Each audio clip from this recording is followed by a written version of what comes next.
কাপোৰ সোপা ধুই দিলো এতিয়া যদি এনেকে বতৰটো কৰি থাকে মোক গোটেই কাপোৰ সোপা গেলা গেলা গোন্ধাব এতিয়া বিহু বতৰ কাপোৰখিনিও শুকাব লাগে দিয়কচোন সোনকালে হয় নে নহয় টকা ঘৰ পোৱালিও বৰ দাঁত চেলা চাই আছ আমাৰ সপোনাক দেখিছিলি নেকি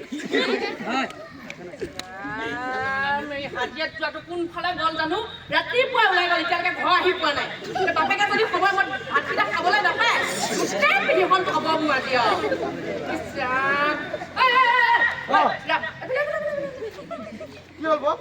আমাৰ সপোনাক ক'ৰবাত দেখিছিলি নেকি সপোনা মোৰো সময় নাই বুজিছে ইফালে দেখিছে নে বতাহ বৰষুণ ধুমুহা কেনেকে আহিছে ইয়াৰ ৰেমল নে কি বোলে সোনকালে যাবগৈ লাগে ইফালে নেৰানেপেৰা বৰষুণৰ ফলত নৈৰ পানী উফন্দি পব ধৰিছে পথাৰি ছিঙিব এতিয়া মোৰ ফাৰ্মখনত যিহে গতি হৈ আছে গৰু ছাগলীবিলাক চব হাতীলৈ লৈ যাব লাগে মই সোনকালে যাওঁগৈ সৰুপোনা মনত পৰা নাই চাচোন বাৰু সি ৰাতিপুৱা ওলাই গ'ল এতিয়ালৈকে ঘৰ আহি পোৱা নাই ইফালে বাপেকক পথাৰত টিফিন দিব যাব লাগে বিহু সময় মোৰ ঘৰত ইমান সোপা কাম মই ঘৰত এৰি পেলাই যাওঁ কেনেকৈ চাচোন বাইদেউ যদি বাপেকে সময় মই ভাতকেইটা খাবলৈ নাপায় মোৰ পিঠিখন সুদাই আহিব লাগিব তইতো জানো ককাই কিমান নকোৱা সেইয়া মই দেখি আহিছো বৰশী মাৰি আছে নৈ পাৰতে এইখিনি সময়ত স্কুল যোৱাৰ সময় পঢ়া শুনা কৰাৰ সময় এইখিনি সময় নৈ বাৰু তাক এই বৰশী মাৰিব পঠাই নাই তেনেকুৱা অসভ্য পোৱালি কি বৰশী মাৰিবলৈ গৈছে হা ঘৰত ভাত খাবলৈ পোৱা নাই ৰাতিপুৱা কাৰ ঘৰ পোৱালি এটা আহি পেলাই যোৱা ঘৰতে মাতি দি আছে ওলাই যোৱালৈ চাহ দিও দেখা নাপালো কোনফালে গ'ল পত্তাই নাপালো আহক আজি আই যাব বুলি তাক দিম মই আজি তই যাচোন গৈ পেলাই কবি গৈ যা মায়েৰে মাতিছে বুলি কৈছে মই সময় নাই বুলি মই গাড়ী ফাৰ্মৰ গৰু ছাগলী উঠাব লাগে মই যাম ইছাম তই যাচোন গৈ পেলাই কবি গৈ যা মানে এই বতাহ বৰষুণ আহিছে নে এনেকুৱা পোৱালি ঘৰ আহিব নাপায় জানো আহিলে মই যাওঁগৈ ঐ জহনীয়া যাবি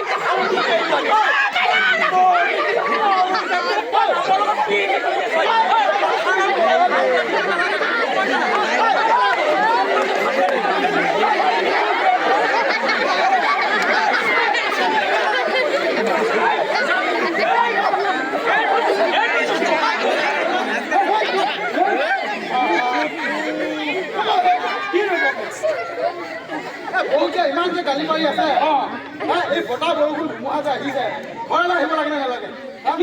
আপোনালোকৰ পথাৰৰ মাজতে মেইন টাৰ্টাৰ গৈছে নে নাই কৈছে ট্ৰান্সফৰ্মাৰটো ওচৰতে আছে যদি কিবা শৰ্ট চাৰ্কিট হয় আপোনাক কিবা এটা অঘটন কোনে ৰিস্ক ল'লে এইবোৰ লেকচাৰ শুনাবোৰ সময় নাই জহনীয়া যাবি বাপেৰৰ মূল খাইছি বোলে মায়েৰৰ মূল খাইছি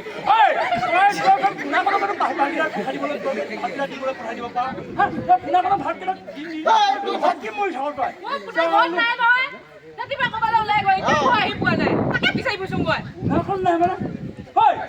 পুনা কৰা পঠালি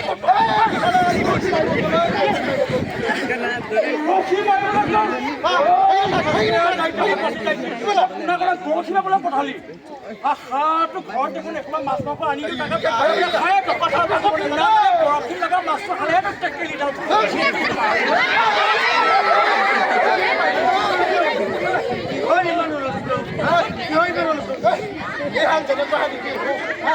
ঘৰৰ মাজত সোমাই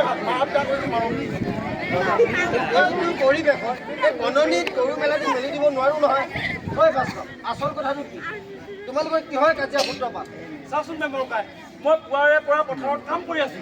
ৰ'দে বতাহে ধুমুহাই বিজুলীয়ে তাই মোক সময়ত ভাতকেইটা যোগাৰ ধৰিব নোৱাৰে অকল ভাত ৰন্ধাই কাম হয় ঘৰ মোচা কাপোৰ ধোৱা বাচন ধোৱা একো কোনে কৰিব আপুনি মোক কেতিয়াবা সহায় কৰি পাৰিছিলে ঘৰখন কিবা পা পৰিষ্কাৰ কৰি ৰাখিব নালাগে নেকি অকলে মাইকী মানুহজনীয়ে চব কৰিব লাগে এইবোৰ মাইকী মানুহৰ নকৰিবি বুলি কৈছো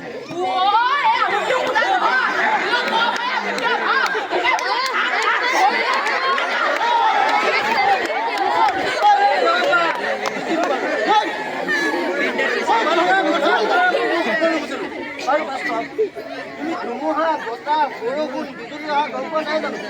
এইকেইদিন নেৰা নেপেৰা বৰষুণ অৱশ্যে পোৱাতে অলপ ফৰকাল আছিল আৰু বাস্তৱ তুমি পথাৰৰ সকলো কাম বন শেষ কৰি ঘৰলৈ উভতি আহিব পাৰা বা পথাৰৰ কাৰোবাৰ ঘৰতো তুমি সোমাব পাৰা চোৱা বাস্তৱ বিজুলী ঢেৰেকনিৰ ফলত কাৰেণ্ট অহাৰ ৰুমান পালে সোনকালে সুৰক্ষিত ঠাইত আশ্ৰয় ল'ব লাগে আৰু যদি বতাহ ধুমুহা আহে আমি গছৰ তলত থাকিব নালাগে যদি আমি গছৰ তলত থাকোঁ তেনেহ'লে বজ্ৰপাত পৰি হয়তো আমাৰ মৃত্যু হ'ব পাৰে সেয়েহে তাৰ বাবে সদায় সাৱধান হৈ থাকিব লাগে বাৰু তোমালোকে আৰু এটা কথা জানানে ধুমুহা আৰু বজ্ৰপাত হোৱাৰ ফলত কিমান মানুহ মৰিছে কিয় ককাইদেউ আমাৰ গাঁৱতেচোন এই যোৱা বছৰ যে দুজন মানুহ ঢুকুৱা নাই জানো ঢুকাইছিলে সেই ঘটনাটো মই একমাত্ৰ সাক্ষী আকৌ বিজয় আৰু আব্দুলৰ কথা নহয় জানো কি ভয়ংকৰ দৃশ্য হে আল্লাহ ঐ চকুৰ আগতে বজ্ৰপাত পৰি দুইটা থিতাতে মৃত্যু বৰ দুখৰ কথা সেইকাৰণে কওঁ সদায় সাৱধান হৈ থকাটো ভাল 2019 চনৰ পৰা 2024 চনৰ ভিতৰত আমাৰ অসমত হোৱা বজ্ৰপাতত 260 জন মানুহ মৰিছে আৰু ধুমুহাত পৰি মৃত্যু হৈছে 95 জন গতিকে আমি ঘৰলৈ গৈ ভালদৰে ঘৰত সোমাই থাকিব লাগে এই বতাহ ধুমুহা আহিলে আমিনো আগতীয়াকৈ কেনেকৈ গম পাম মোবাইলটো এনেই আছে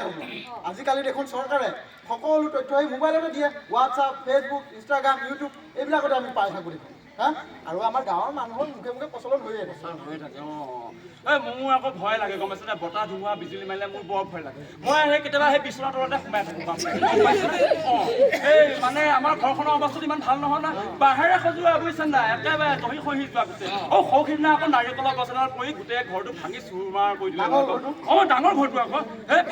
এই ভাগ্য বাচিলোঁ কিন্তু বাচিলোঁ এই মায়ে বাপেক পুতেক মই বিচনাৰ তলতে সেইদিনাখন শুই থাকিলোঁ সেইকাৰণে কওঁ সদায় সাৱধানে থাকা আৰু সুৰক্ষিত হৈ থাকা আৰু এটা কথা ধুমুহা বজ্ৰপাত হোৱাৰ ফলত আমি এই ঘৰ দুৱাৰবোৰ ঠিক ঠাক কৰি ল'ব লাগে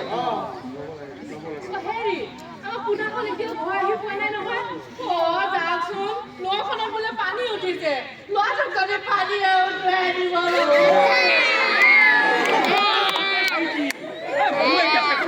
ভাত যোৱাই নাই আকৌ পুনাক বিচাৰি যোৱা ভাত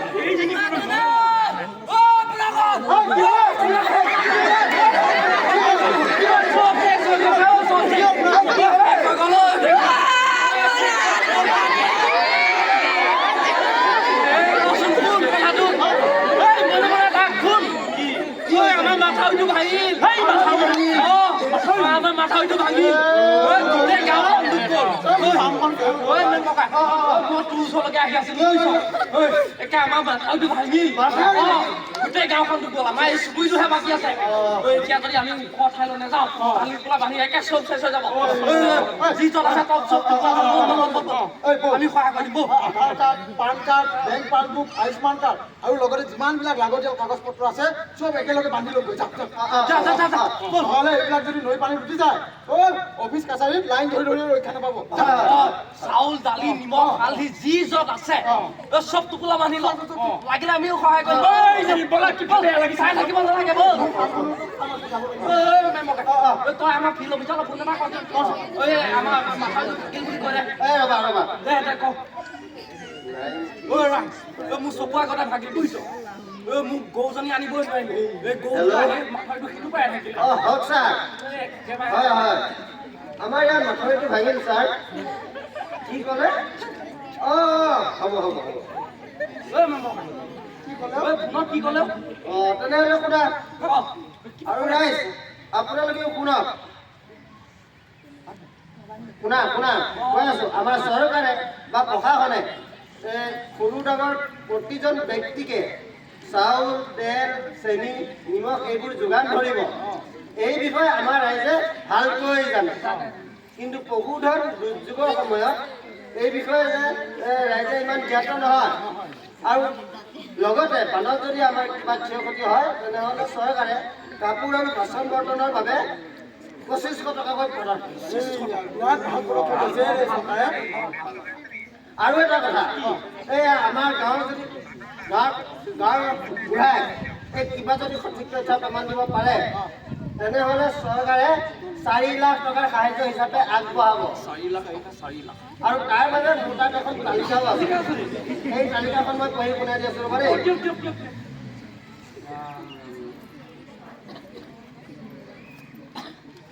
এইখনে তালিকাখন শুনিবা হা ৰাইজ আপোনালোকে শুনক যদি ভূমিস্খলনত মানুহ বা বনত জখম হয় তাৰ বাবেও চৰকাৰে সাহায্য ধাৰ্য কৰিছে যদি মানুহজনৰ 40% বা 60% অংশভুক্ত হয় তেন্তে 78,000 টকা দিব আৰু যেতিয়া অক্ষমতা 60%তকৈ বেছি হয় তেতিয়া 2.5 লাখ টকাও দিব আৰু যদি গুৰুত্বপূৰ্ণ আঘাত হয় এসপ্তাহতকৈ যদি অধিক সময় চিকিৎসালয়ত ভৰ্তি হয় তেন্তে তাৰ বাবেও দিব 16,000 টকা আৰু এসপ্তাহতকৈ যদি কম হয় তেতিয়া তাৰ বাবেও দিব 5,400 টকা ৰাজসাহায্য হিচাপে তাৰ বাবে থাকিব লাগিব আয়ুষ্মান কাৰ্ডখন কিন্তু এতিয়া বুজি পালা নহয় এইবিলাক কথা মই আগতে জানো কথা এটা জানিবলগীয়া এই 4 লাখ কথাটো যে ক'লে এইটো কিবা এই বানপানীত মানুহ চানুহ উটি গ'লে তেনেকৈ পায় নেকি মই তেনেকৈ শুনিছিলোঁ আৰু কথাটো এই যে এই যে আমাৰ যে এই বাকী দুৰ্যোগৰ সময়ত যদি আমাৰ এই মানুহ যদি উঠি যায় বা মৰে তেনেহ'লে চৰকাৰৰ ফালৰ পৰা কিবা সাহায্য কৰাৰ ব্যৱস্থা আছে নেকি বাৰু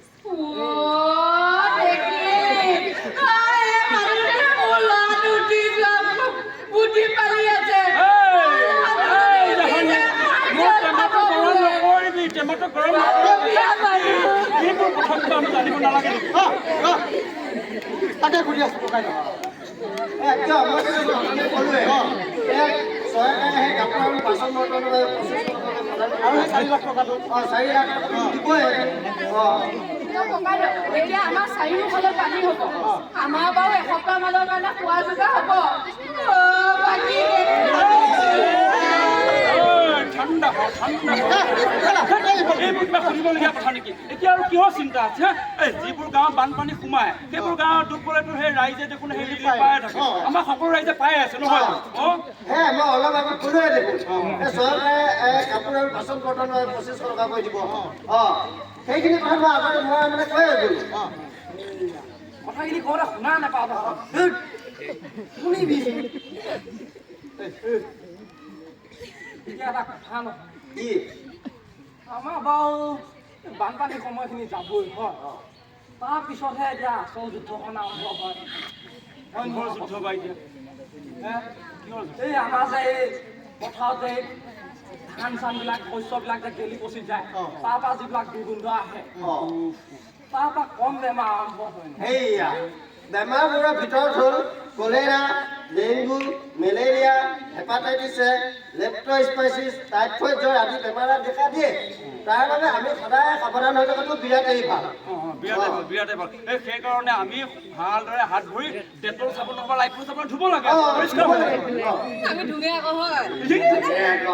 আমি ধুঙে আকৌ বুলিয়ে হয় ৰ'ব ধুঙে আকৌ বুলি ক'লে হৈ যাব নেকি অকলে সেই ধুঙে আকৌ বুলি ক'লে মুখখন ভৰিখন ধুলে নহ'ব এই ঘৰৰ খোৱা বোৱা বস্তুবোৰ ভালকৈ ধুব লাগিব আকৌ আকৌ সেই বাচন বৰ্তনবোৰ ইমান লেতেৰা ফৰে খাই গোটেই কথা খাই হৈ আছে গেলা গেলা গোন্ধ কালি মাছে ভাত খাইছে গোটেই একে কাঁহী বাতি বাচন একেবাৰে গেলা গেলা গোন্ধ বুজিছে সেইবোৰ ভালকৈ পৰীক্ষা কৰিব লাগিব আৰু সেই কোনা কৰে যে সেই কাপোৰবিলাক যে পেচাব কৰি থৈ মুঠি থৈ ইমান গেলা গেলা গোন্ধ এই গৰম পানী উতলাই সেইবোৰ চাফা কৰি একদম ৰ'দত মেলি দিব লাগিব ভালকৈ ধুব লাগিব তেতিয়াহে সৰু সৰু ল'ৰা ছোৱালী খেলা বস্তুবোৰ ভালকৈ পৰিষ্কাৰ কৰি ধুই ৰাখিব লাগে শিবিৰবিলাকত যদি শৌচ পেচাবৰ কাৰণে স্বাস্থ্যসন্মত শৌচাগাৰ ব্যৱস্থা কৰি ল'ব লাগে যদি প্ৰশাসনে কৰিব নোৱাৰে তেনেহ'লে আমি নিজেও কৰি ল'ব আৰু এনেকুৱা সময়ত যদি এই জ্বৰ মূৰৰ বিষ পেটৰ বিষ এনেকুৱা ধৰণৰ বেমাৰে দেখা দিয়ে আমাৰ এই ওচৰতে থকা স্বাস্থ্য কেন্দ্ৰতে তাত গৈ আমি আমাৰ স্বাস্থ্য কাৰণে দেখুৱাব লাগে তই চাগে আগতীয়াকৈ জানো এইবিলাক কথা মই আগতে জানো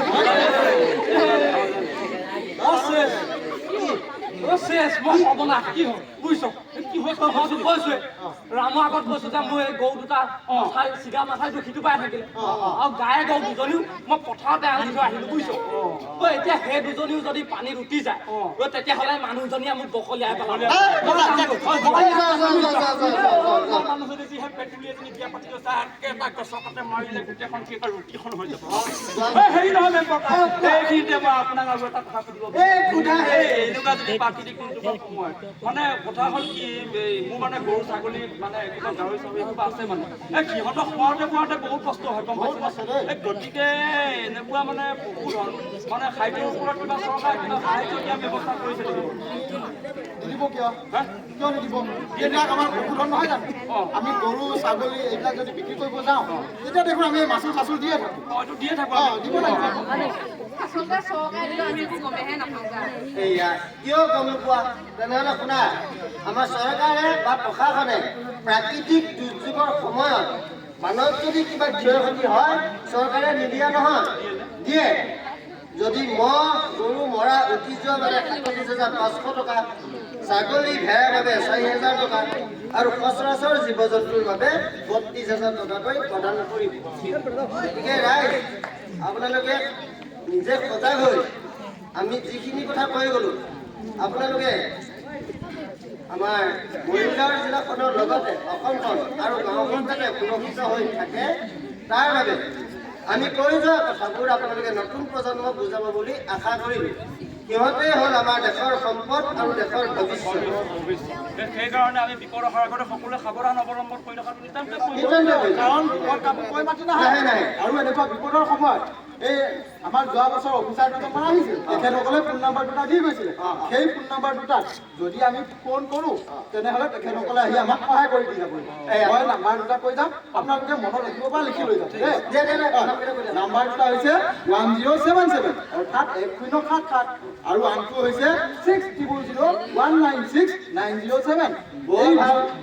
এই দুটা নাম্বাৰ যদি ফোন কৰোঁ আমি তেনেহ'লে আমাক আহি তেখেতসকলে সহায় কৰি দি যাব বৰ ভাল আৰু চাওকচোন এনেকুৱা বিপদৰ সময়ত যদি আমাৰ কিবা ক্ষয় ক্ষতি হয় তেন্তে আমাৰ ওচৰতে থকা ফিল্ড অফিচাৰ বা গাঁওবুঢ়াক আমি লগ ধৰি আমাৰ সকলো তথ্য প্ৰমাণ জমা দিব লাগে তেতিয়াহে আমি আমাৰ প্ৰাপ্যটো পাম গতিকে ৰাইজ আহক আমি সকলোৱে একেলগে একেমুখে কওঁ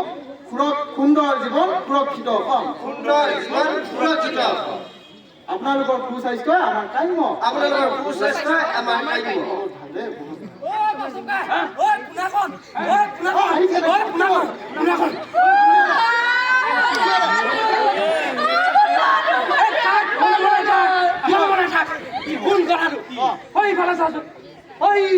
আহি আছে